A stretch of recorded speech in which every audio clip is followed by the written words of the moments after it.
Selamat malam pemirsa, nyanyian Bima Yudo seorang konten kreator, tiktoker yang awalnya hanya for your page. FYP di TikTok akhirnya muncul ke permukaan dan banyak sekali menyedot perhatian dari publik hingga pejabat negara. Bahkan kritikan mengenai jalan rusak di daerahnya sendiri di Lampung Timur berujung panjang sampai sekarang. Keluarganya didatangi polisi, didatangi gubernur, kabarnya diintimidasi. Bahkan sudah berujung pada laporan ke pihak kepolisian. Ya, kita coba akan lihat nanti update-nya seperti apa. Informasinya sudah dicabut laporan tersebut, tapi juga ada klarifikasi intimidasi dari pihak gubernur dan juga pihak orang tua. Nanti kita coba lihat titik temunya dalam catatan demokrasi malam hari ini pemirsa. Tapi sebelumnya kami coba ingin sapa terlebih dahulu mahasiswa dari Universitas Al-Azhar Indonesia.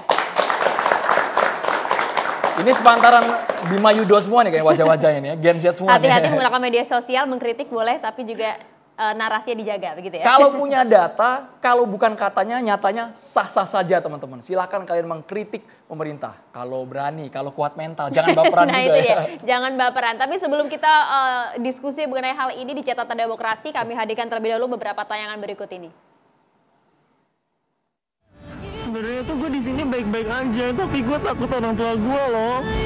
Apalagi bokap gue kan, pokoknya gue ngeliat bokap gue tadi kayak nangis gitu kan. Bokap gue diancem loh, nyokap gue kayak tenang-tenang aja karena kan dia bakul jagung doang. Masa kayak gini banget sih? Gue cuma mau ngeritik doang loh. Gue cuma mau ngasih kritikan kalau misalnya gue ngomong dajal nggak bakal viral, goblok. Kalau gue ngeritik baik-baik nggak bakalan viral kayak gitu. Idiot deh. Itu konotasi goblok. Tolol. Sarah apa? Tolol deh. Sekolah deh. Makanya lu pada sekolah di pemerintahan. Gue liat lu sekolahnya nyogok goblok. Semua tahu anjing.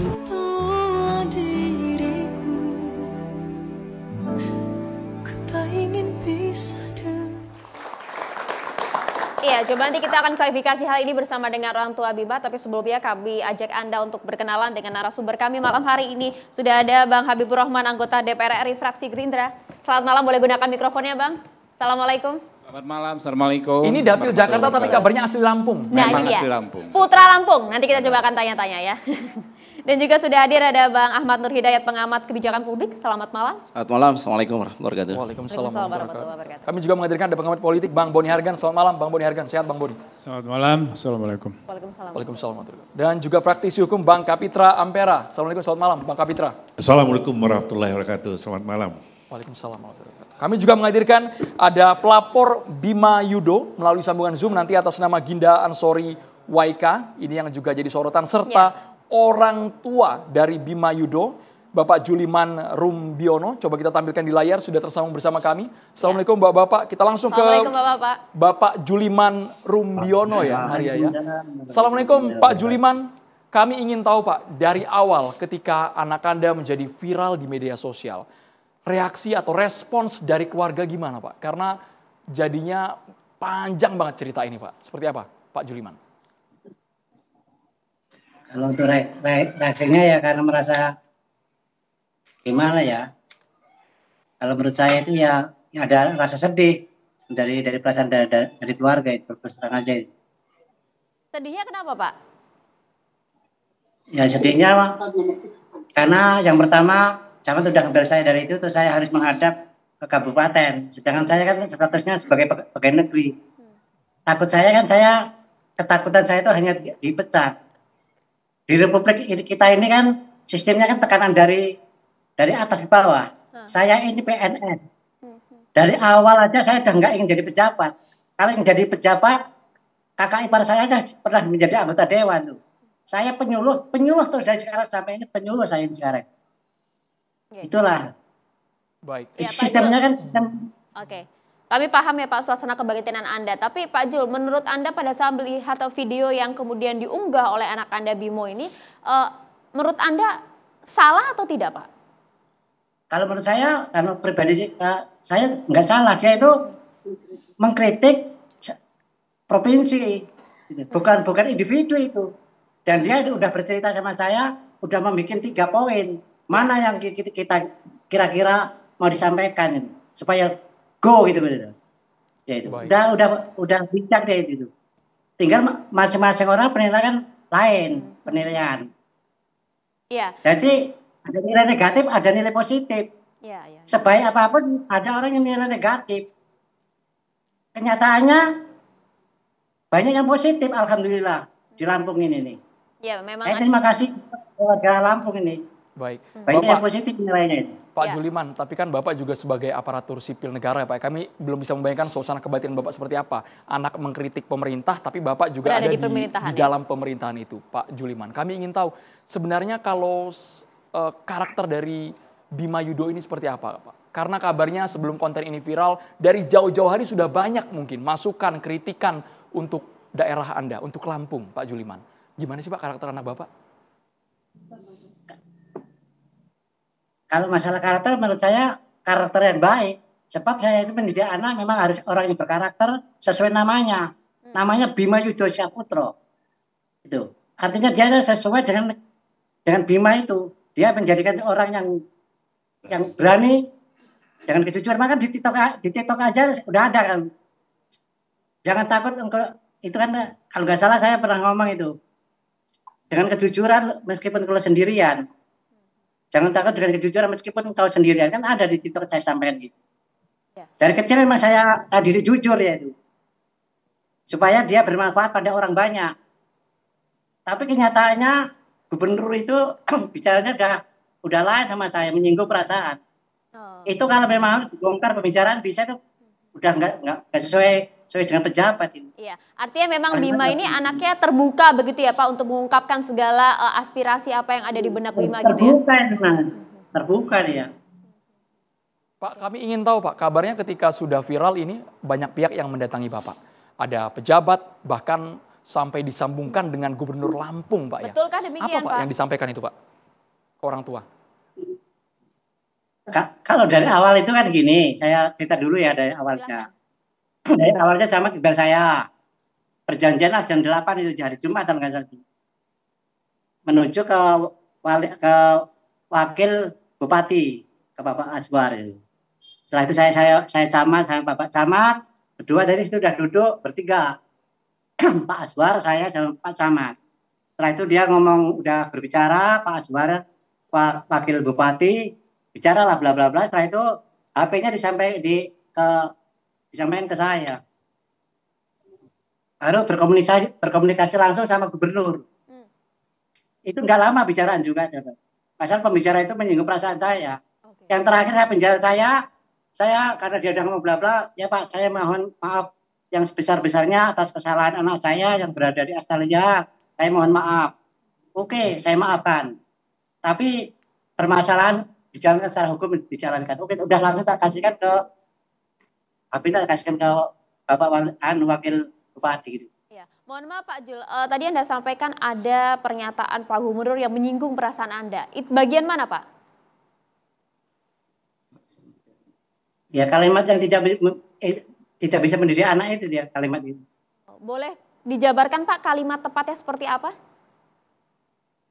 Nah itu sulit ya kalau disampaikan. Kalau itu sebaiknya kan bisa dilihat secara identik, bisa dilihat antara pembicaraan saya dengan gubernur sama bupati itu kan sebenarnya bisa itu kalau gubernur itu. Mohon maaf Pak, mungkin saya bantu klarifikasi ya. Pak. Boleh, silakan Mas. Oke, mohon maaf. Saya bantu sedikit, saya luruskan biar agak jelas intonasinya. Jadi begini, kronologi singkatnya di hari Jumat pagi itu beliau dijemput oleh Bapak Camat Raman Utara untuk dipanggil ke rumah dinas Bapak Wakil Bupati Lampung Timur. Oke, setelah sampai di rumah dinas Bapak Wakil Bupati, bertiga sempat bicara masalah Bima ini, kemudian Bapak Wakil Bupati ini menghubungi Bapak Gubernur Provinsi Lampung. Nah, disitulah ada komunikasi. Kemudian setelah selesai bicara, langsung Pak Gubernur minta berbicara dengan Bapak Juliman langsung. Nah, awal komunikasi inilah kemudian langsung Bapak Gubernur meminta kepada Bapak Juliman agar memberitahu Bima. Poin satunya agar jangan membuat konten lagi yang menyudutkan pemerintah Provinsi Lampung. Itu permintaannya oleh Bapak Gubernur. Nah, kemudian dijawab oleh Bapak Juliman, oke lah Bapak, nanti kita sampaikan dan saya mohon maaf apabila ada kesalahan dari anak saya. Dan kemudian dijawab seperti itu tadi sama Bapak Gubernur bahwa oke saya maafkan, tetapi tetap masalah ini akan tetap kita teruskan ke jalur hukum. Nah, itu poin kedua yang disampaikan oleh Bapak Gubernur. Nah, setelah itu memang ada kata-kata yang tadi maksudnya disampaikan agak mungkin kurang pas atau beliau tersinggung ketika Bapak Gubernur bicara bahwa Bapak Juliman ini tidak becus mendidik anak, tidak bisa mendidik anak. Itulah yang kemungkinan yang dirasakan yang mungkin dalam bahasa kami ada intimidasi atau apa ya, karena beliau adalah PNS, beliau dimarahi orang nomor 1 di Provinsi Lampung, pastinya beliau takut apalagi mau dibawa ke ranah hukum. Nah, inilah yang membuat mungkin terus ada miskomunikasi terhadap informasi adanya ancaman seperti itu, Mbak. Alasan dari Pak Arinal Junaidi mengatakan hal itu kepada orang tua Bima Yudo apa, Pak, sebenarnya, Pak? Sempat ada terjadi bantah-bantahan mungkin via telepon itu? Nggak ada, kan bantah nggak ada. Karena saya udah takut duluan, karena saya PNS bagian bawah. Sudah meminta maaf terlebih dahulu ya. Apa ada pengaruhnya tidak kejadian ini dengan Anda menjabat di kantor Anda, Pak? Tidak ada. Oke, tapi tidak berpengaruh. Oke, silakan Mas Ahmad. Pak Juliman, apakah kemudian ketika Pak Gubernur mengatakan kepada Anda bahwa Anda tidak becus mengurus anak, itu apa respon Bapak, Pak? Ya responnya yang jelas, siapapun yang dikatakan begitu pasti sakit. Ya, seandainya Pak, saya mengucapkan kayak gitu. Tapi Bapak nggak berikan pertanyaan, hanya diam saja gitu ya, karena ada masalah atasan bawahan begitu, ada relasi kuasa di situ ya. Saya kira ini, kalau boleh menambahkan ya, Maria dan Andre, saya kira ini adalah satu contoh bagaimana tidak terbukanya seorang pejabat publik terhadap kritikan. Jadi dia bukannya menjawab dengan merespon kritikan itu dengan apa yang kontennya, tetapi dia malah melakukan istilahnya adalah ad hominem. Ya, jadi dia menyerang personalnya gitu loh. Padahal kalau kita bicara agama ini bulan Ramadan, Ali bin Abi Thalib mengatakan janganlah kamu lihat dari siapa yang menyampaikan, tapi lihatlah konten yang disampaikan. Ini kan sama sekali menyerang Bapak sebagai orang tua. Ini kan apa hubungannya? Anak yang mengkritik tapi orang tua yang dipanggil. Jadi ada salah berpikir menurut saya, dan ini saya kira menjadi indikasi bahwa kalau orang dikritik kok malah disalahkan orang tuanya karena mungkin dia dianggap generasi Z, umurnya masih 21 tahun. Saya kira ini satu salah kaprah dan ini membuktikan bahwa mentalitas pejabat publik ini tidak pas dengan posisi dia sebagai pejabat karena publik. Karena status orang tuanya ASN, Pak Ahmad Hidayat? Ya, sebetulnya tidak ada urusan mau orang tuanya ASN, mau orang tuanya TNI. Kalau anaknya sudah mengkritik itu kan personal anaknya. Dia punya cara pandang yang bebas. Dia tidak bisa disalahkan orang tua, keluarga dan sebagainya. Dia dipertanggungjawabkan sebagai seorang Bima. Dan Bima mengatakan bahwa ini tidak benar infrastruktur di Lampung. Yang harus dilakukan oleh pejabat itu adalah dia menjelaskan kepada publik ketidakbenarannya di mana. Kan dia mungkin punya data. Punya data yang dia sampaikan bahwa oh enggak, spending infrastruktur kita bla bla bla bla. Tapi kan dia hanya menyerang individu, menyerang keluarga. Dan saya kira ini satu mentalitas, ini sebetulnya mentalitas ini harusnya sudah musnah di zaman Orde Baru. Sekarang ini udah Orde Reformasi. Saya kira ini penyakit ini masih ada aja, saya kaget melihatnya. Ya, saya ingin tanya Silakan. Pak ya, Pak Iliman ya. Tadi Bapak katakan konten kritik karena Bapak itu nggak salah. Tapi kenapa Bapak minta maaf sama Gubernur ya? Pak Juliman. Kalau Bapak merasa apa yang dilakukan anak Bapak nggak salah, kenapa harus minta maaf? Ya. Pak Juliman silahkan. Ya karena saya belum tahu hukum, berarti kan saya belum memahami hukum. Kalau menurut saya kan karena pembicaraan anak saya itu kan kasar itu. Bisa bilang kasar kalau menurut generasi saya itu artinya etis. Jadi saya wajar minta maaf kan saya. Artinya Bapak minta maaf karena ada etika, cara menyampaikan sebuah kebenaran itu dengan cara yang tidak benar. Sehingga banyak ruang-ruang yang membuat penafsiran berbeda atas apa yang dilakukan anak Bapak. Itu yang membuat Bapak minta maaf kan. Bahwa cara dia menyampaikannya itu kurang elok lah ya. Karena ada relasi kuasa itu Bang. Bukan soal relasi kuasa. Kita ini di era sekarang itu kehilangan sensitivitas. Kita kehilangan society humans ya. Keberadaban kita sebagai manusia itu hilang dengan keterbukaan digital sekarang. Sehingga apa saja yang disampaikan itu langsung suatu yang berbeda, suatu yang kontroversial itu menjadi viral. Lalu ditelan oleh mentah-mentah oleh publik sehingga banyak hal-hal yang seharusnya bisa disampaikan dengan baik menjadi kontraproduktif atas penyampaian itu, atas realitas itu.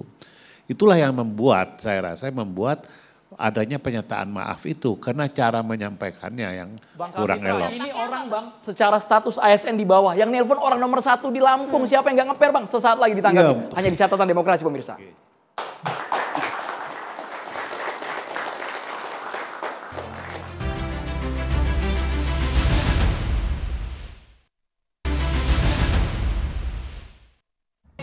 Oke, di video kali ini gua mau presentasi tentang alasan kenapa Lampung ini kagak maju-maju. Buat yang baru melihat video ini di FYP kalian, kenalin nama gue Bima. Gue berasal dari provinsi yang atu ini, Dajjal. Dan gue sekarang lagi menjalani proses studi gue di Australia. Oke, udah gue deket banget ya, udah next slide please. Alasan pertama adalah infrastruktur yang terbatas. Ini banyak banget di Lampung tuh proyek-proyek dari pemerintah yang mangkrak. Contohnya Kota Baru, Kak. Itu dari zaman gue SD sampai sekarang gue gak pernah dengar kabarnya lagi. Itu aliran dana dari pemerintah pusat itu ratusan miliar ya Besti. Dan gue gak tahu tuh sekarang udah jadi tempat jin buang anak kali. Nah lo. Dan juga jalan-jalan di Lampung ya. Gue sering bahas jalan karena jalan itu kayak infrastruktur yang paling umum dan untuk mobilisasi ekonomi di Lampung. Tapi jalan-jalan di Lampung tuh kayak 1 kilometer bagus, 1 kilometer rusak. Terus jalan ditempel-tempel doang. Ini apa sih? Ini pemerintah main ular tangga atau apa? Ya, melalui suaranya itulah kemudian ramai hingga saat ini tak kunjung usai. Bang Kapitra, kalau menyambung tadi Bang Kapitra, permintaan maaf dari orang tua pada saat berbicara dengan gubernur, sah-sah saja dong. Karena berbicara dengan orang nomor 1, sedangkan beliau juga sebagai ASN. Nggak ada urusan apakah itu orang nomor 1 atau orang nomor 2 atau orang nomor hantu pun. Kalau ketika kebenaran itu diucapkan, dia menjadi suatu realitas kebenaran. Refleks itu? Makanya tidak perlu ada pernyataan maaf. Apapun konsekuensinya, kebenaran kan harus disampaikan. Tadi Dinda mengatakan, mengutip Abu Talib, Ali bin Abi Talib, lihatlah kebenaran itu, jangan lihat dari orangnya, dari siapa yang mengatakan, tapi lihatlah kebenaran itu. Tapi posisi Anda ini mendukung Bima Yudo? Mendukung kritikan substansinya? Cara menyampaikan kebenaran itu tentu harus dengan cara yang baik. Menyampaikan sesuatu yang baik dengan cara yang baik. Ya. Lalu banyak faktor sebenarnya. Ada aturan di Undang-Undang 32 tahun 2024. Itu juga memberikan discipline of powers ya. Ada kewenangan pemerintah pusat ya yang menjadi tanggung jawab pemerintah pusat antara jalan provinsi dan provinsi yang lain. Ada kewenangan provinsi, antara kabupaten dan kabupaten itu jadi kewenangan. Tapi ada kewenangan jadi tanggung jawab dari kabupaten dan kota itu sendiri. Jadi kita harus lihat apakah itu tanggung jawab gubernur, apakah itu tanggung jawab dari bupati atau kepala daerah tingkat 2 ya. Di situ juga ada, sebentar ya, ada juga politik anggaran. Dan politik anggaran itu juga didistribusikan ya ke kabupaten kota. Nah disinilah kita lihat apa yang jadi masalah sehingga kendala-kendala pembangunan di daerah itu mencuap ke permukaan. Jadi tidak ansi semua menjadi tanggung jawab gubernur. Semua juga harus menjadi carut marut kepada gubernurnya. Lihat dulu kewenangan itu ada pada siapa. Dan struktur-struktur pemerintahan itu juga jelas. Baik pemerintah daerah maupun pemerintah pusat. Kita ini kan terlalu gampang mengadopsi suatu pernyataan, lalu melihat sesuatu bukan dari pengetahuan itu sendiri, tapi dari segelintir pemahaman, lalu kita eksploitasi itu menjadi sebuah kebenaran, lalu menyeruduk kemana-mana, sehingga bahwa kondisi yang sebenarnya faktor-faktor yang menghambat itu terlupakan. Ini yang selama ini yang kita abaikan. Sehingga muncullah hal-hal seperti ini. Tapi timpang nggak Bang? APBD Lampung 7, sekian triliun, kemudian anggaran untuk pembangunan jalan 72 miliar rupiah, itu timpang nggak? Iya, anggaran itu kan kalau saya nggak salah 2023 itu 7,38 triliun ya. Itu kan juga terbagi yang belanja pegawai dan sebagainya. Dan kita lihat alokasinya seperti apa. Karena di kabupaten kota itu juga punya anggaran yang untuk membangun daerahnya sendiri-sendiri. Jadi kewajiban gubernur itu antara kabupaten dan kabupaten, disitulah ya menjadi kewenangan dia. Tetapi di tempat-tempat lain, di dalam kabupaten kota, itu menjadi kewenangan tingkat 2. Nah itu tidak bisa semua dikembalikan tanggung jawab kepada gubernur. Kita harus lihat jernih lah. Bahwa ada koreksi, bahwa koreksi itu direspon apa tidak. Tapi ini yang harus kita amati. Begini Bang, Abang dengan mengatakan bahwa jalan ini pusat, provinsi, yang itu benar kalau secara struktural. Tetapi pertanyaannya adalah apakah publik mengetahui jalan ini jalan nasional, jalan ini jalan kabupaten, jalan ini jalan desa? Kan tidak. Dan kita juga punya satu aturan bahwa pejabat publik itu untuk melayani kebijakan publik semua. Nah kebetulan yang disampaikan sama Bima ini adalah di konteks Lampung. Kalau dia bicara misalkan ke presiden kejauhan lah. Makanya dia kritik provinsi. Jadi poinnya adalah sebenarnya apa yang terbaik buat masyarakat. Soal otonomi itulah daerah. Disebutkan. Pahamin dulu paham, otonomi kita paham. daerah. Tapi pertanyaannya ada rakyat nggak paham. Ya. Di situ harus kalau paham kewenangannya. Rusak, itu tanggung jawab dari pejabat di wilayah negara. mana. Apakah itu di wilayah tingkat 2 atau itu di bagian kewenangan provinsi. Ya, karena ini otonomi daerah dia punya otoritas sendiri. Hierarki kepemerintahan daerah sekarang tidak sekuat zaman dulu. Bupati bisa saja melakukan resistensi kepada gubernurnya. Yang dikritik oleh Bima, ini diamini oleh semua orang. Yang dikritik yang gak ngaminin tuh abang doang. Bukan, soal kritik itu bukanlah hal yang haram dalam kondisi infrastruktur di lapangan. Dalam demokrasi sekarang, kritik itu bukan sesuatu yang jangan yang dilarang. Ini tanggung jawab presiden, ini tanggung jawab bupati. Anda harus paham generalisasi. Gak bisa berpikir lagi. Generalisasi sebuah tanggung jawab tidak bisa ditimpakan kepada satu orang.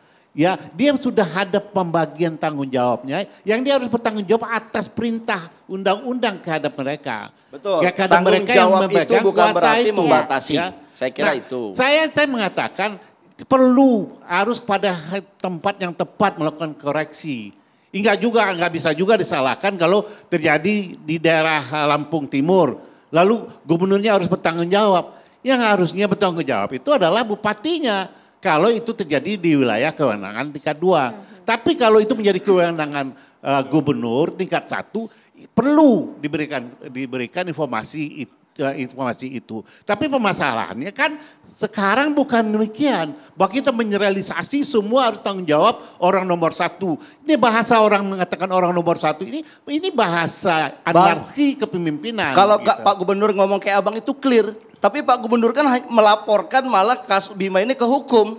Artinya dia tidak makanya dia tipis telinganya gitu. Ini sekarang saya memberitahu cara Gubernur menyampaikan, merespon masyarakatnya. Ini cara saya menyampaikan. Soal proses hukum boleh kita ke yang melaporkan Bima Yudo Bapak sebelum ke Bang Boni dan juga ke Bang Habibur Rahman. Kita tahan dulu Bang. Sudah bergabung ya. Maria, ada siapa ini? Maria? Ada Bang Ginda Ansori Waika, ini salah satu pelapor dari Bima Yudo yang sempat melaporkan awalnya. Bang Ginda, kami penasaran Bang, apa yang kemudian menggerakkan Anda untuk melaporkan Bima melalui video yang viral tersebut?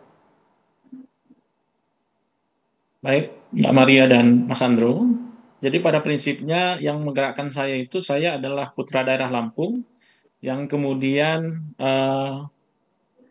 mendengar bagaimana kemudian Saudara Bimo ini membuat konten yang menurut saya itu tak lazim.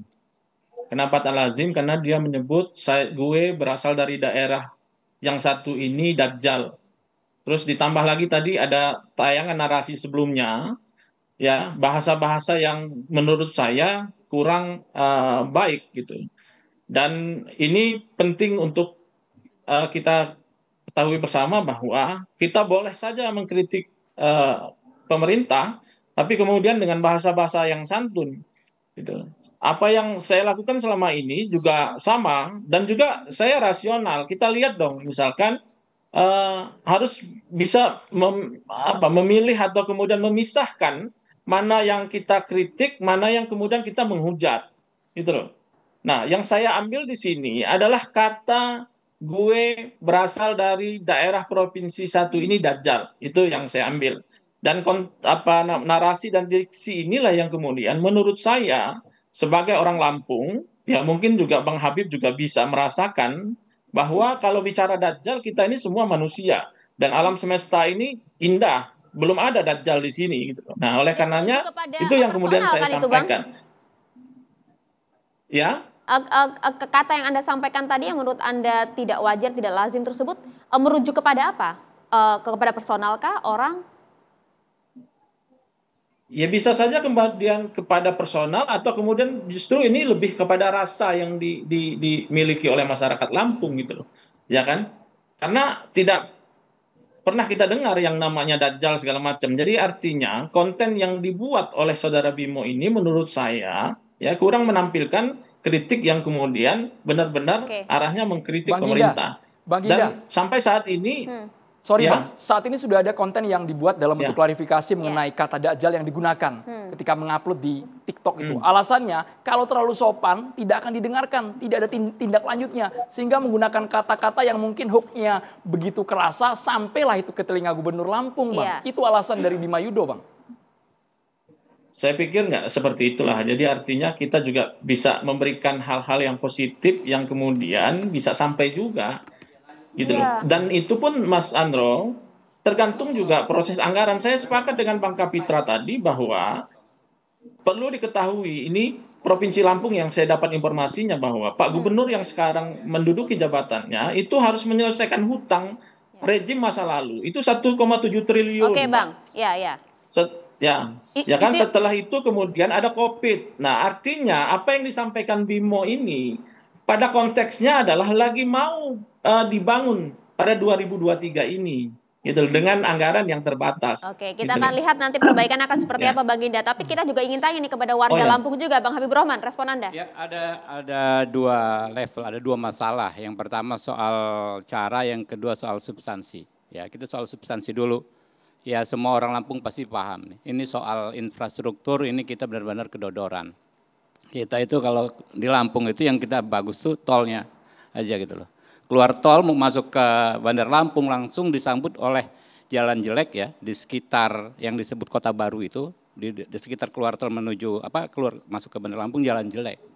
Saya itu malu kalau kunker komisi gitu kan ke Polda Lampung atau ke Kejaksaan Tinggi Lampung lewat jalan-jalan yang begitu jelek keluar dari tol situ. Apalagi di daerah-daerah sekitar kampung halamannya Bima ini. Saya paham itu kampung halaman saya juga. Dulu Lampung Tengah, sekarang Lampung Timur, daerah Raman itu.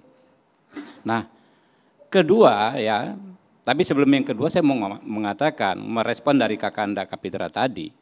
Benar, Bima ini nggak menyebut justru ini yang salah gubernurnya kah, bupatinya kah, tapi ini kritikan umum. Yang masalah ini orang yang meresponnya seolah-olah Bima menyudutkan gubernur seorang.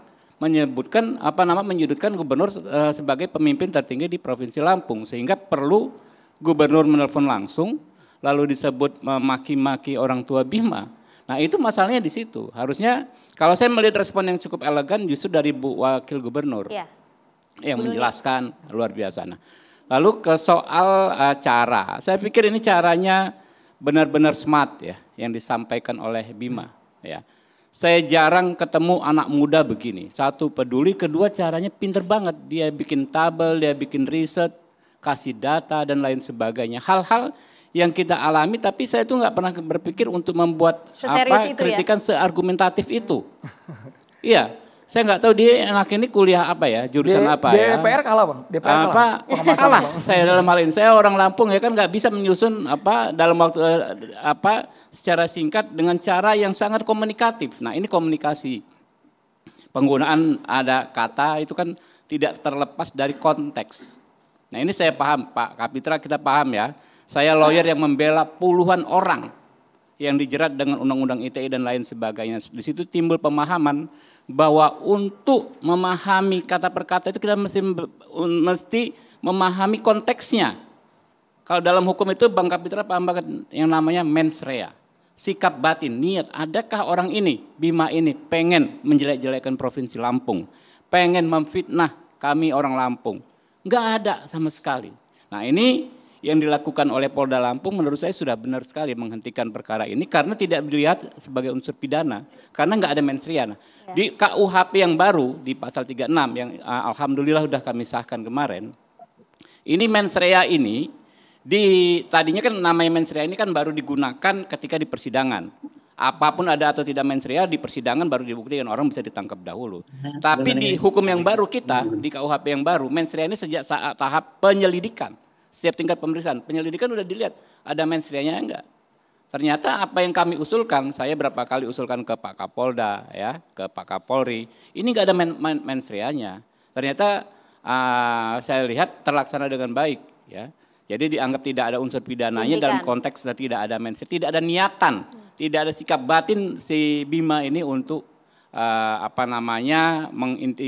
mencemarkan nama baik, memfitnah. Nah, saya pikir ini kita memang talk show bagus kalau ada adu argumentasi, tapi secara substansi jangan kasus ini membuat kita justru terpecah-pecah. Kita cari solusinya lebih bagus. Benar, masing-masing level pemerintahan ada peran, ya, dan kemudian tentu ada tanggung jawab, ya, untuk menyelesaikan masalah ini. Demikian. Tapi kami juga mempertanyakan, selama ini, sebelum ke Bang Boni, selama ini DPR kemana Bang? Yang harusnya punya dapil di Provinsi Lampung menyuarakan keluhan dan juga masalah problematika yang ada di provinsi ini, tapi kok malah seorang netizen, bukan anggota Dewan yang menyampaikan itu. Nanti Bang Habibur Rahman, Bang Boni untuk menanggapi, ya. Kita harus jeda dulu, hanya di Catatan Demokrasi pemirsa.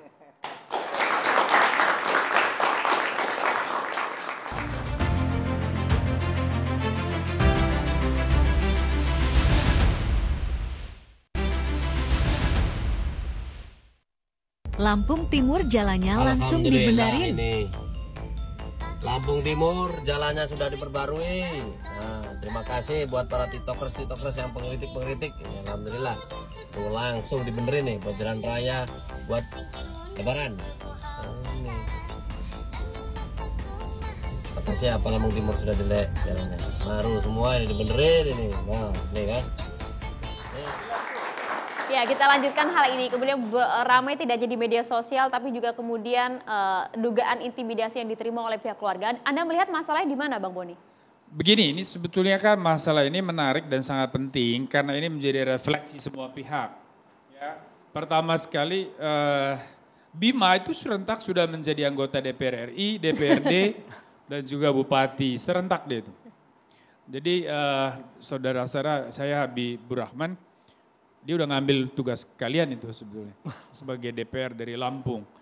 Nah, tetapi saya mau pergi ke yang lebih luas lah. Nah, ini contoh konkret, contoh real dari dinamika demokrasi modern. Bagaimana demokrasi itu berkembang bersama dengan kebangkitan teknologi. Di situ kita semua dituntut untuk harus merefleksikan. Karena teknologi muncul tidak serta-merta hanya membawa hal positif, tapi juga negatif. Positifnya bahwa dengan adanya internet, media sosial dan sebagainya, setiap orang adalah subjek. Citizen journalism bertumbuh subur dan kemudian mereka yang berkuasa juga akhirnya harus tahu diri. Karena mereka bisa dikritik dari segala titik, mereka ada di panggung yang terbatas, dipantau dari ruang yang sangat luas. Nah, maka butuh mentalitas yang kuat dan juga beradaptasi dengan lingkungan demokrasi modern. Nah, itu tuntutannya. Hanya saja memang demokrasi itu tidak pernah dicabut dari konteksnya. Tidak pernah boleh tercerabut dari konteks. Nah, konteksnya itu apa? Budaya. Konteksnya itu apa? Konstitusi yang berlaku. Konteksnya itu adalah realitas sosial. Nah, maka misalnya dalam kontennya Bima ini, poinnya saya setuju dan kita semua mengapresiasi, ini yang kita butuhkan sebagai warga negara, semua harus cerdas dan menggunakan haknya. Tetapi caranya ini juga harus menjadi refleksi bersama, bahwa sebagai negara ada aturan hukum, maka kita tidak bisa, tadi Pak Kapitra sudah katakan, jangan mencari kebenaran dengan cara yang tidak benar. Artinya bahwa menyampaikan kritik itu juga harus dilandasi, didasari oleh pemahaman tentang fairness lah dalam demokrasi itu. Fairness itu kan lebih tinggi dari sekedar justice ya. Artinya di sana you bicara soal bagaimana perilaku kamu menyampaikan pesan, bagaimana kamu memperlakukan mereka yang kamu kritik, bagaimana kamu bagaimana kamu membungkus itu pesan. Nah, ini semua ada aturan hukumnya. Makanya saya kira Bima patut diapresiasi, tapi juga ke depan perlu belajar untuk juga beradaptasi dengan budaya demokrasi kita. Gak didengar, ada santunan. Kalau terlalu normatif gak didengar katanya Bang. Ada alasan begitu. Itu secara kontekstual bisa dibenarkan. Ya, maka saya setuju kalau kasus semacam ini tidak usah ke pidana lah. Tapi sebagai catatan bersama perlu. Nah kalau dibilang tidak didengar saya setuju. Di seluruh Indonesia saya sudah keliling, saya perhatikan banyak sekali kepala daerah yang bebalnya minta ampun. Serius. Nah tetapi kita juga sadar bahwa cara kita mengkritik itu juga harus berdasarkan data. Bima bagus punya data. Dan dengan bahasa yang juga bagus supaya orang respect terhadap semuanya. Nah Bima mungkin sedikit perlu perbaiki itu deh kalau bisa ya ke depan. Tapi semangatnya harus dirawat. Semangatnya harus dirawat. Karena demokrasi modern itu kan butuh partisipasi publik yang optimal. Nah ini adalah, this is a very good example of partisipasi. Jadi, orang kalau sudah dididik apa yang bilang Boni itu cara mengkritiknya harus diatur. Itu namanya bukan demokrasi. Brother, do not jump, that's a kind of jumping conclusion. Kamu tidak bisa menyimpulkan omongan saya begitu. Saya tidak bicara soal, gini, no, wait. Nggak tegas aja. No, kamu diam dulu. Saya tidak bicara soal mendidik orang bicara mengkritik. No, saya mau bicara soal perlunya kita beradab dalam segala konteks. Termasuk ketika kita menyampaikan pesan. Mas Boni. Sama seperti kita mau lakukan demonstrasi itu boleh. Itu adalah partisipasi non formal namanya dalam teori politik. Tetapi kalau demonstrasi kita bakar-bakar, kita merusak fasilitas publik. Oh itu nggak benar. Sepakat kalau itu Bang Boni. Silakan Bang. Saya boleh menyampaikan begini. Saya kira apa yang disampaikan oleh anak muda seperti Bima, generasi Z yang lain. Mereka boleh mengkritik apapun. Karena apa? Pejabat publik kita itu dibayar pakai uang rakyat. Kalau tadi contoh banyak daerah-daerah lain yang rusak. Dan itu sudah saatnya Bima ini menyampaikan in the right time. Dan saya kira apa yang disampaikan Bima tidak hanya untuk Provinsi Lampung. Saya setuju. Nah kita butuh Bima-Bima baru. Dan saya kira menggunakan istilah apa bahasanya dajal itu sama sekali tidak mengkritik siapapun. Nah itu poin saya tadi kan itu sebetulnya. Dan itu adalah bagian dari kreativitas Bima. Jangan Anda katakan tidak beradab. Maksud saya begini, supaya kita semua, jangan salah brother. Ruang sosial kita, media sosial terutama, itu juga penuh dengan sebaran kebencian, hoax dan segala macam. Nah artinya budaya baru era post-truth ini jangan sampai mengancam peradaban kita. Jadi saya mengapresiasi semangat, konten saya apresiasi itu tradisi yang baik harus kita hidupkan. Tetapi kita juga harus beradaptasi dengan konteks budaya kita. Ya itu poin maksud saya. Artinya gini loh, jangan isu ini nanti digoreng oleh orang-orang politik. Jadi kepentingan politik gitu loh. Saya pengen ini dilihat dalam konteks kita berbangsa dan bernegara. Maka kita melihatnya sebagai warga negara yang baik. Yang memikirkan kepentingan Bang Boni, masa depan tapi kalau bangsa soal ini. pengemasan Bang, kami membayangkan kalau seandainya Bima mengatakan, hai guys jalan di Lampung saat ini No, rusak itu loh. bukan begitu caranya. Kalau seandainya diksi yang dipilih ya standar, datar, normal, takutnya tidak menggugah orang Bang untuk bergerak di sana Bang. Yang bikin orang tergugah bukan kata dajalnya, mohon maaf. Tapi bahwa dia menampilkan data dan kemudian ada respons, ada feedback dari pemerintah lokal. Itu yang bikin viral. Jadi kalau saja Bima tidak memakai kata dajal dan lain, betapa cantiknya ini, betapa sosok ini menjadi simbol kebangkitan warga negara. Saya setuju dengan Boni. Artinya atmosfer kita itu penuh dengan limbah carut marut ya. Yang itu kan hanya praduga. Jadi kalau tidak diberikan pernyataan kontroversial itu nanti tidak direspon. Kata siapa? Apalagi itu ada data, realitas yang tidak bisa dipungkiri. Ada jalan rusak itu soal realitas. Dengan itu saja sudah memancing ya pikiran orang untuk berbuat sesuatu.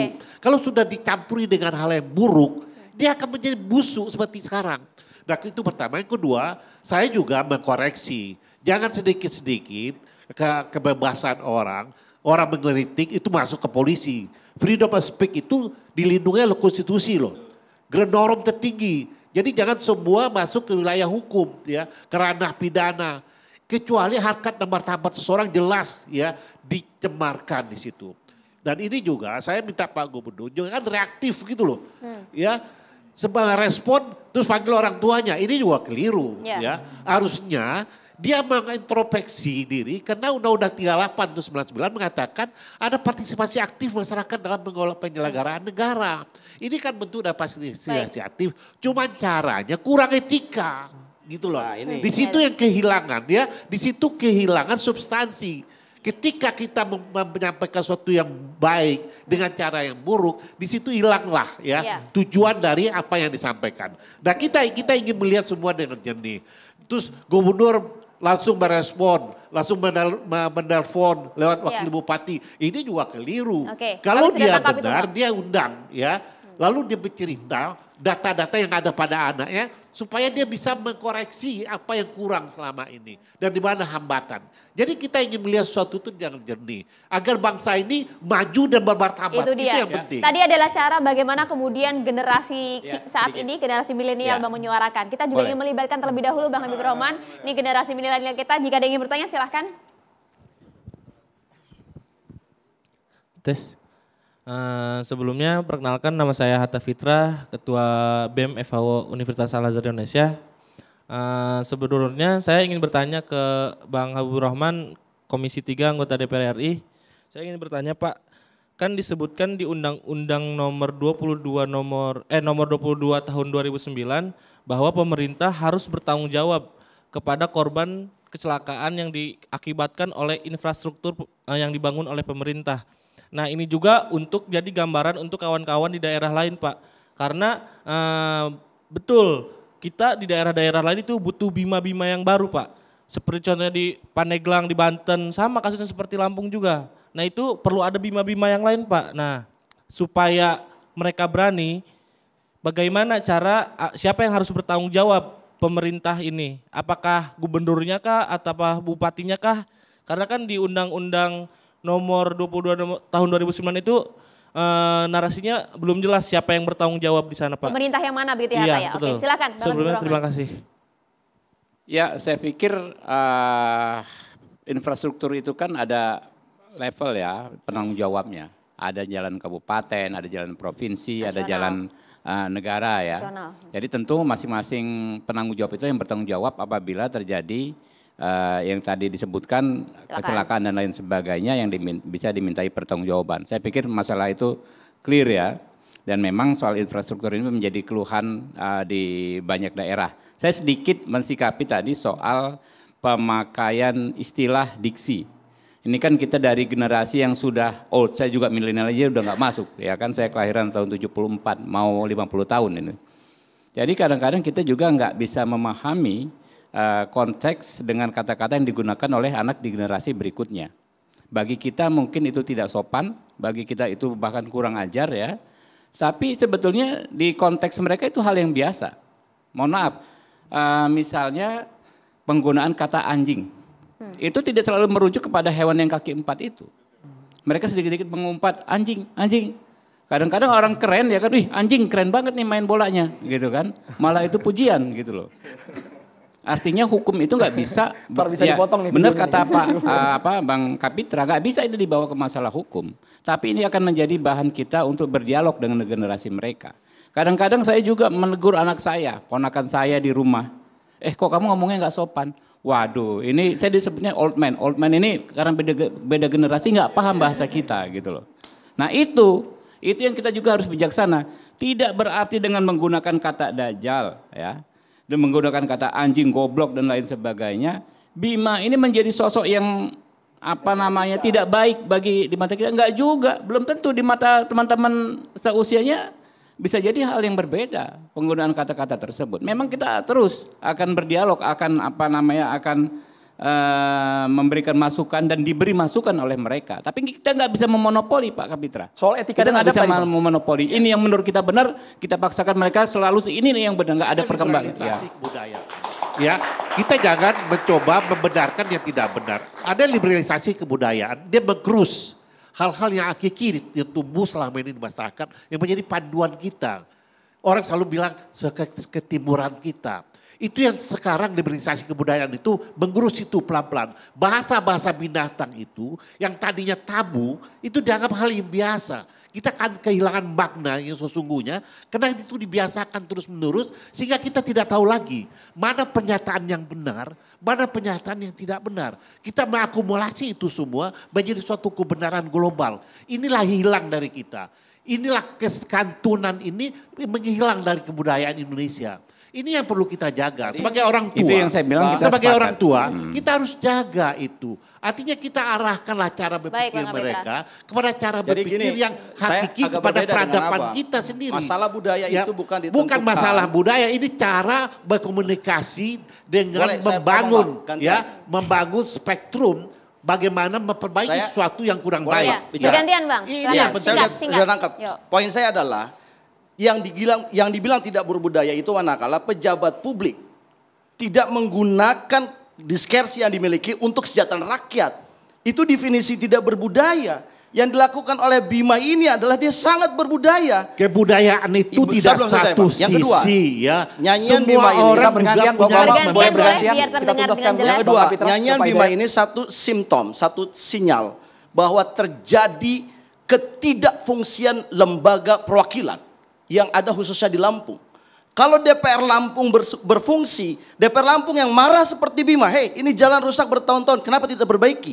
Jadi nyanyian Bima ini kita harus apresiasi tidak dalam pendekatan budaya, tapi dalam pendekatan disfungsionalnya lembaga-lembaga perwakilan rakyat. Dan saat di poin ini, Anda Bima ingin memaknai tidak bahwa hanya kebebasan menjadi orang yang mensuarakan cara pribadi. orang mengkoreksi Bergantian, Bang. suatu institusi, kebebasan orang dengan bahasa-bahasa yang tidak normatif, yang tidak menjadikan simbol dari kekuatan bangsa ini, ketimuran bangsa ini menjadi suatu pembenaran. Itu juga harus dikoreksi supaya anak-anak ini benar menyampaikan sesuatu kepada tempat yang benar. Ya, Pak Ahmad jangan Hidayat. kita membenarkan. Jadi Saya setuju, ada banyak lembaga-lembaga yang tidak berfungsi. Jadi- itu perlu dikoreksi. Tapi cara mengkoreksinya jangan cara seperti animal. Kita terlarut ya dalam cara kebinatangan. Itu juga keliru. Oke, caranya Bang. Pikir saya nggak sepakat ya kalau dipersonifikasikan misalnya Bima ini seperti binatang. Cara Saya tidak mengatakan binatang, menyampaikan cara seperti itu juga. kebinatangan Saya pikir tidak juga boleh kita saya pikir nggak eksploitasi begitu dalam juga. Ya, bergantian, Nggak Pak begitu Kapitra. juga Pak. Ya. Kita ya bagus. Secara prinsip benar sekali yang disampaikan oleh Pak Kapitra, tapi kita juga jangan berlebihan menjudgment cara-cara yang kurang sopan itu sebagai kebinatangan. Nggak pas lah. Coba Anda Nggak katakan. pas. Tadi Nggak orang pas. mengatakan bahasa anjing itu adalah bahasa Bang yang Kapitra biasa. bisa kasih contoh nggak? Ya. Cara yang kira-kira bisa didengar, ditindaklanjuti oleh pemerintah Anda provinsi, tahu Bang? kalau dia kasih tidak- contoh Bang ke kami, Bang. Kami Ini bingung sederhana dengan aja. bahasanya, Bang. Ini sederhana. Bagaimana tadinya Bima menayangkan jalan yang rusak. Oke. Dengan data yang dia punya. Ini dengan ini bahasa ini sudah menggugah semua orang sebenarnya. Harusnya bagaimana, Bang? Cukup dengan itu dia mengatakan ini contoh tidak jalannya institusi negara di Provinsi Lampung. Ini contohnya. Yaitu datanya ada, realitasnya ada, dia Ya sampaikan itu kan harusnya disampaikan Ya. oleh anggota dewan lah. Ya. Ya kan? Itu di anggota dewan lah di DPR Tidak. yang terhormat. Masalahnya begini. Tapi ini kan netizen. Ya Abang harus mengerti Betul, konteksnya. ini Satu, netizen saya ingin tapi katakan. tidak Gantian, harus Bang. masuk. Boleh. Anda tahu bahasa Dajjal. Gantian boleh nggak? Etimologi Dajjal itu Anda paham? Itu etimologi yang sangat negatif, yang sangat barbar. Ya, itu yang memancing sesuatu menjadi buruk. Tapi kalau dia sampaikan dengan bahasa yang lain, yang mungkin lebih elegan sesuai dengan pendidikan dia, ya dia kan sekolah luar negeri nih. Ya, itu mungkin lebih banyak orang menyentuh, ya tersentuh sehingga tidak terjadi pro dan kontra. Ya. Jangan kehilangan substansi Boleh, dalam Bang, ya. satu bahasa lah. Yang disampaikan dia itu betul, Ya, koreksi itu betul dilindungi oleh undang-undang. Kalau menurut Ya. saya apa yang Abang sampaikan itu adalah perbedaan antara old generation dengan young generations. Yang saya ingin sampaikan adalah yang dilakukan oleh Bima ini absolutely keren. Dia menggunakan critical thinking. Dia menggunakan data, tidak ada fitnah di dalamnya, tidak ada hoax masalah di dengan dalamnya. kritik dia. Dia di dalam menggunakan presentasinya sengaja karena dia ada digital marketing menggunakan istilah dajjal untuk mendapatkan attention. Kita tidak bicara Jadi nggak ada soal masalah kritik budaya dia. di sini. Artinya Bapak-bapak yang tadinya melaporkan mencabut laporannya. Sesaat lagi Sudah kita akan selesai. ulasannya di Catatan Demokrasi.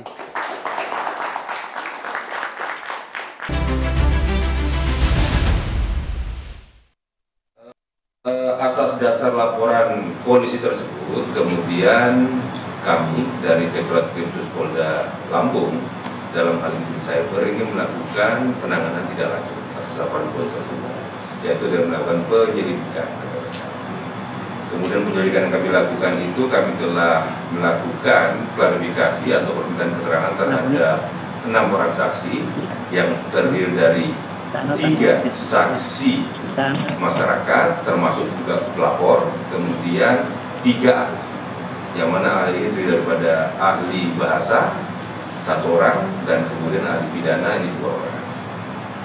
Dan tadi malam rekan-rekan dapat kami informasikan kepada rekan-rekan semuanya bahwasannya atas alat bukti yang telah kami dapatkan, ya baik dari keterangan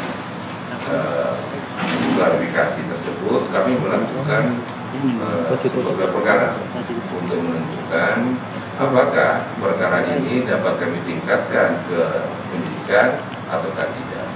Dan dari hasil dari perkara yang telah kami lakukan tersebut, kami simpulkan bahwasannya perkara ini adalah bukan tindak pidana, ya, sehingga atas dasar tersebut perkara ini kami hentikan penyelidikannya. Ya. Jadi untuk saat ini dapat kami. Ya tadi pada saat pihak kepolisian sudah mencabut laporan dari Bang Ginda. Bang Ginda, Anda mengklaim bahwa sejatinya Anda juga sudah memiliki niatan untuk mencabut laporan Anda pada saat pihak kepolisian menghentikan laporan Anda. Apa alasan Anda kemudian mencabut? Bang Ginda. Yang pertama adalah, ya Mbak Maria. Ya silakan. Ya, yang pertama adalah karena situasi yang berkembang saat ini, ya sudah tidak lagi kondusif, baik di daerah maupun nasional. Terus kemudian ini rentan, ya berkaitan dengan tahun ini adalah tahun-tahun politik gitu ya, sehingga kemudian saya punya analisa bahwa ini perlu dilakukan satu langkah yang kemudian untuk mengedepankan kondisi keamanan. Terus yang paling penting adalah catatan bagi kita, ada perbedaan persepsi dalam rangka kita menerjemahkan pasal 28 ayat 2, 45A ayat 2 misalkan, atau kemudian ujaran kebencian sejenisnya dengan pada saat generasi kita dengan generasi Gen Z gitu. Jadi seolah-olah ini menjadi wahana untuk kemudian mendorong, membuli dan lain sebagainya. Padahal ini kan apa yang saya lakukan adalah hak warga negara untuk diuji secara hukum apakah ini benar atau tidak gitu loh. Ya kan? Nah, oleh karenanya dan diduga juga banyak kepentingan-kepentingan lain yang menyusup. Apalagi ini kan kepentingan-kepentingan kampanye dan lain sebagainya, ya kan, untuk para caleg-caleg. Makanya saya melihat bahwa saya lebih kemudian menyelamatkan kepentingan yang lebih besar dari bangsa ini terkait dengan keamanan agar kemudian tidak lebih gaduh gitu, ya, Mbak. Pihak kepolisian kan menghentikan hal ini karena memang tidak ada unsur pidananya.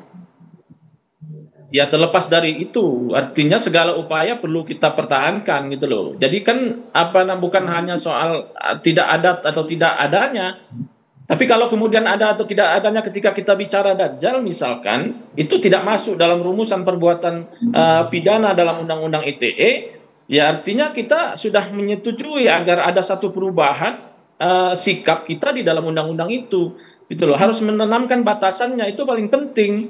Jangan kemudian nanti akan ada ginda-ginda yang lain yang melaporkan generasi-generasi yang lain gitu loh. Pak Juliman, tapi kalau Bapak ini sebenarnya itu yang paling penting. Pak Juliman, ada juga pihak yang mempertanyakan, Bapak ini sebenarnya disuruh siapa Pak melaporkan Bima Yudho? Atas inisiatif pribadi Pak Ginda ini, atau ada orang, ada pejabat yang punya kuasa menyuruh Bapak, lapor ini Bima Yudho? Ya, saya sudah kasih tahu bahwa sejak awal saya bertindak untuk dan atas nama sendiri sebagai putra daerah. Oke. Terus kemudian tidak ada kepentingan dengan pihak lain. Faktanya hari ini adalah saya cabut.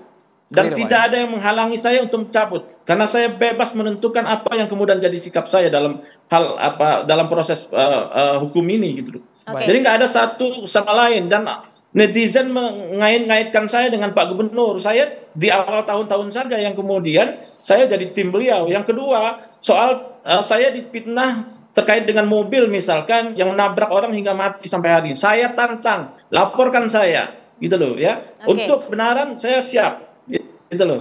Ya, Pak Ginda, artinya kan saat ini sebenarnya proses hukum sudah selesai begitu ya, dan saat ini kebetulan juga dalam catatan demokrasi Anda juga berjumpa dengan orang tua dari Bima, ada Pak Juliman di sana. Ada yang ingin disampaikan kepada pihak keluarga dari Bima? Silakan.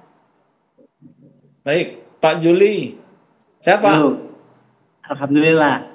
Dilindungi Allah. Ada satu hal yang perlu saya sampaikan bahwa saya, kalau Bapak bicara intimidasi, saya adalah orang pertama Pak yang nanti akan membela Bapak kalau kemudian Bapak ternyata diintimidasi dan diberhentikan. Itu satu ya Pak. Terus yang kedua ada yang menarik nih Pak Juli, bahwa Bapak menganggap apa yang jadi konten-konten anak Bapak itu dianggap adalah benar. Apakah Bapak juga mengajarkan cara berbicara Lampung Dajjal, terus kemudian berbicara tentang, maaf ini ya, goblok, anjing, dan lain sebagainya hanya untuk kepentingannya sendiri Pak? Apakah itu Bapak yang tidak mengajarkan, personal kalau ya, Bapak Pak Ginda, ya? mengatakan itu baik? Tidak gini. Ya. Apa artinya Ya. orang itu sopan santun, tapi berkorupsi, dan dia berbicaranya kotor, tapi tidak korupsi, tapi jujur, dia lurus, tegas, berani. Baik mana? Kan sopan santun, etikanya baik, tapi berkorupsi. Ingin saya tanya, Agwi. Silakan Pak Ginda. Gimana Bapak? Kalau saya itu mengajarkan Ya, anak jadi tuh, gini, ya, jadi gini pendidikan Pak, itu artinya kita, Pak, selama ini kita menjaga bagaimana kemudian harus budaya timur itu, Enggak, Pak, harus gini tetap dulu. dilaksanakan. Saya ingin tanya sama Gitu loh. Bapak. Dulu, ingin tanya sama Bapak. Sopan santun, ITK baik, tapi berkorupsi. Sama dengan omongan yang anak muda, berkuar-kuar, tapi dia membela negara, jiwanya juga kebangsaan yang luar biasa. Tapi kalau dia seorang itu istilahnya beretika baik, sopan santun, tapi berkorupsi, ya. Itu menurut Bapak baik yang mana? Lebih baik yang mana Baik begitu ya? anak saya itu tapi nggak korupsi. Pilihannya adalah tidak dua-duanya, Pak. Artinya dia harus Loh, berperilaku nggak boleh. berperilaku Bapak, baik, saya terus kan kemudian sopan santun, karena Coba tidak semua perbandingan. orang korupsi di situ. Gitu loh. Perbandingan. Tidak semua Seperti orang ini, Pak, korupsi. Dan Pak kemudian ngomong. yang paling penting, Pak Pak ngomong ya. Pak Juli, dengerin dulu Pak Juli. Tunggu dulu, Pak, Yang paling jangan penting gitu. adalah semakin tinggi tingkat pengetahuan seseorang, maka dia akan semakin santun dalam rangka menyampaikan, karena ini berkaitan dengan ukuran kesopanan, ukuran tata nilai yang dia punya. gitu loh. Maaf dulu saya ini. Ya silakan Pak. Karena saya itu perbandingan Republik Indonesia sama luar. Dia itu perbandingan gitu. Kenyataan di Republik kita itu sopan Pak santun. Bagus. Bagus. Pak Ginda ditahan dulu. Kita ke Pak Juliman dulu. Pak Ginda ditahan dulu. Pak Juliman dihabiskan, boleh? Silakan Pak, dilanjutkan Pak. Pak Juliman silakan. Saya pernah berdebat sama anak saya. Berdebat saya sama anak saya. Bener itu, saya dirujak. Dirujak saya ini. Saya kan memang mengajarkan kejujuran, sopan santun, tegas beretika baik. Di negara sana sopan santun, orangnya nggak pernah ngomongi tetangga-tetangganya, gitu. Nggak pernah. Tapi di Republik kita ini nyonyor, bilangin atasannya, nggak bener. Tapi korupsi di sana enjoy. Tuh, saya aja Pak, gimana? Tuh, saya makanya takut menduduki jabatan itu persoalannya di situ itu. Ya. Saya ini penyuluh dari awal. Golongan saya juga sudah golongan 4. Kalau ingin menduduki jabatan juga saya bisa. Kakak ipar saya itu mantan dari DPRD yang mengucek-ngucek satu itu kakak saya. Kakak ipar saya kalau ingin tahu itu. Silakan Pak Ginda. Ya, jadi kalau kami ngelihatnya, Pak, kalau saya ngelihatnya bahwa apa yang dilakukan Bima ini sudah tidak sesuai dengan apa yang kemudian jadi tuntunan kita selama ini. Apakah kemudian dengan kebebasan yang dia punya di negara yang bebas, misalkan menyampaikan pendapatnya dari sana, terus kemudian kita tidak punya kebebasan dan hak yang sama, ya kan? Untuk tidak kemudian melakukan atau menyampaikan hal-hal yang kemudian merendahkan martabat manusia dan wilayah atau daerah misalkan. Ya.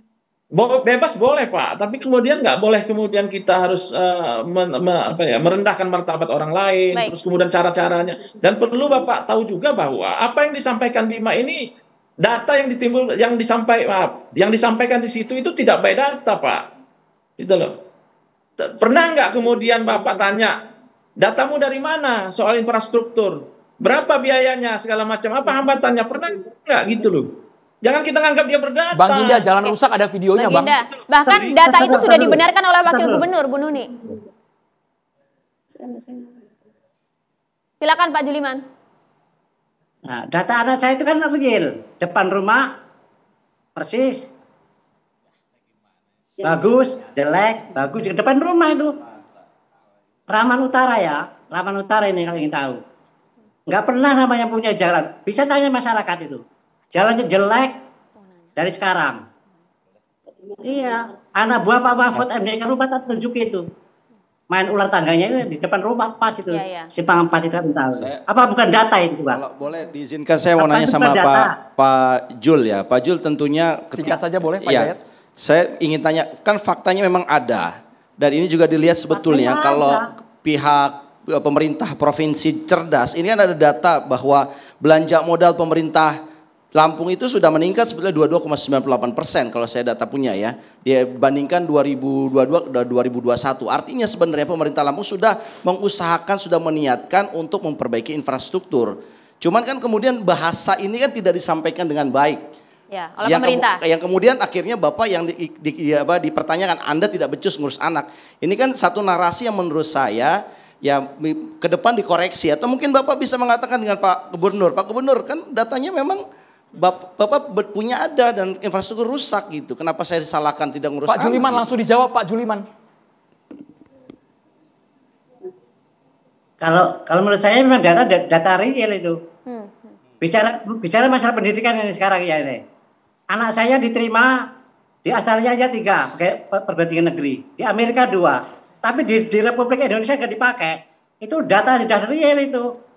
Sedangkan tingkat pendidikan dan perbandingan di dunia jauh UI, ITB, UGM bisa lihat dibandingkan dengan perguruan tinggi anak saya ini urutannya. Kan masuklah ke kritikan pendidikan. Real itu Mas, itu tuh. Data soal infrastruktur juga ya Pak Juliman ya? Ini data real gimana saudara ini nih? Baik. Seharusnya kalau menurut saya kemarin itu harusnya langsung telepon anak saya dirangkul. Pak Juliman, singkat Pak Juliman, apa yang Pak Juliman mohon maaf singkat Pak, apa yang ingin disampaikan kepada Bima saat ini jika menonton di Australia? Ya tetap berjuang semangat, saya dukung. Apalagi nanti saya udah nggak PNS, lebih seru. Oke, baik. Terima kasih banyak Pak Juliman. Serunya bisa berlanjut Maria ya. Tapi kita karena ada durasi, catatan demokrasi kita akan lanjutkan keseruan ini usai jeda ya pemirsa sesaat lagi.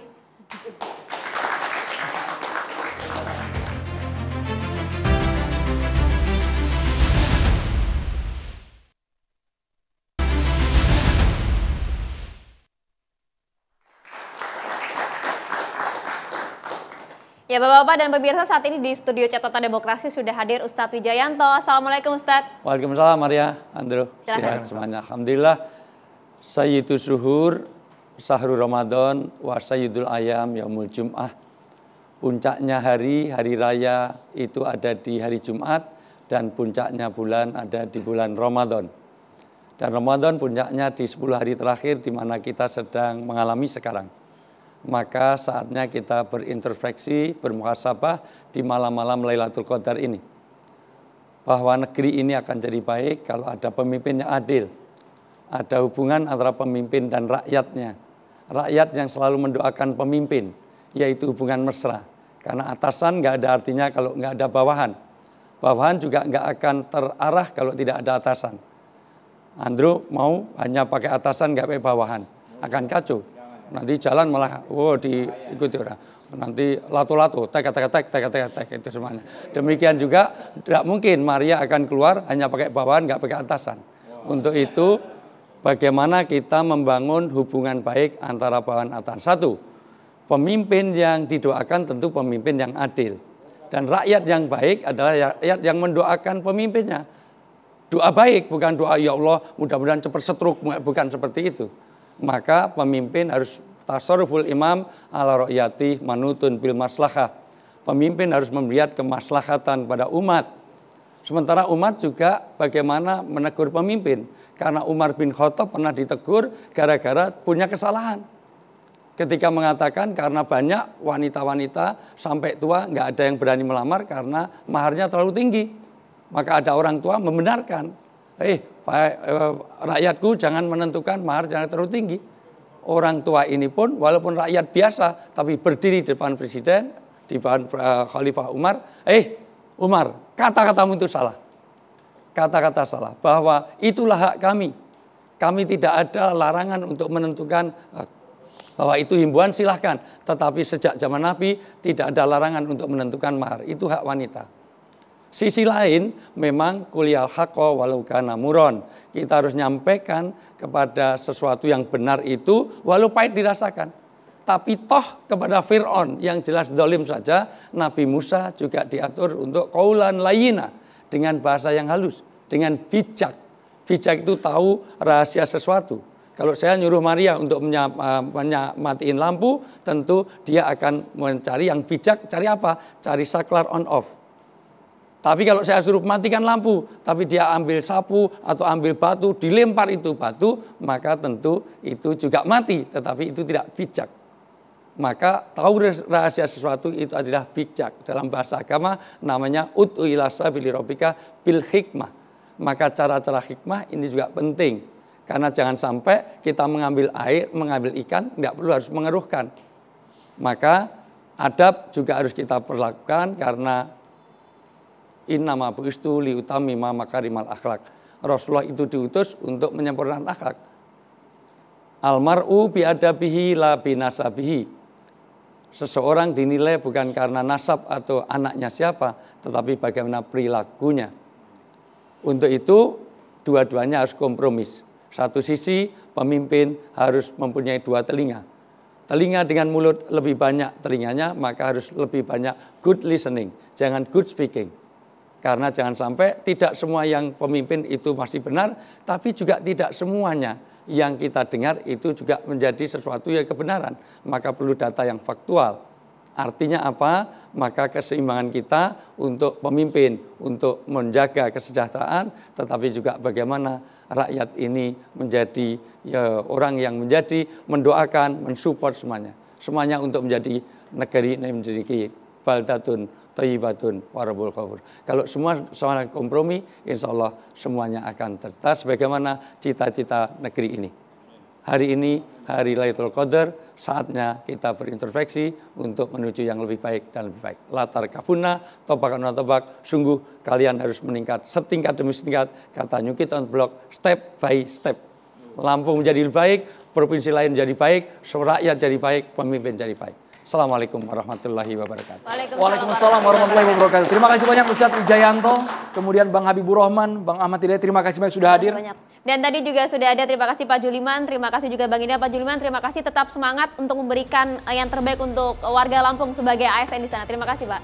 Terima kasih Bang Boni, terima kasih Bang Kapitra. Kami ucapkan juga terima kasih untuk mahasiswa dari Universitas Al-Azhar, Jakarta. Kami jumpa lagi untuk Anda pemirsa minggu depan. Saya Maria Segaf. Dan saya Andromeda Mercury. Selamat malam, selamat menjalankan ibadah puasa. Sampai jumpa. Boleh kita